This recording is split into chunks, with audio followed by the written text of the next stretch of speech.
Здравейте! Проверихте ли здравното си досие? Днес ще ви покажа как да го направите.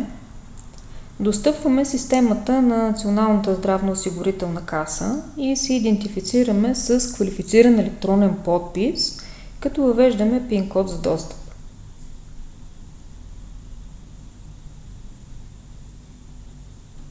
Всяко електронно здравно досие се съхранява информация за извършен избор на личен лекар, за извършени учебни дейности от него, от лекари-специалисти, болнични заведения, лаборатории, аптеки.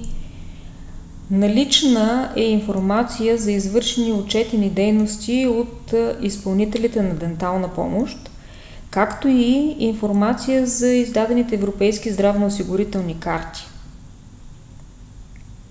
Ако откриете несъответствия между получената медицинска помощ и отразените дейности в електронното здравно досие, може да подадете жалба в районната здравноосигурителна каса.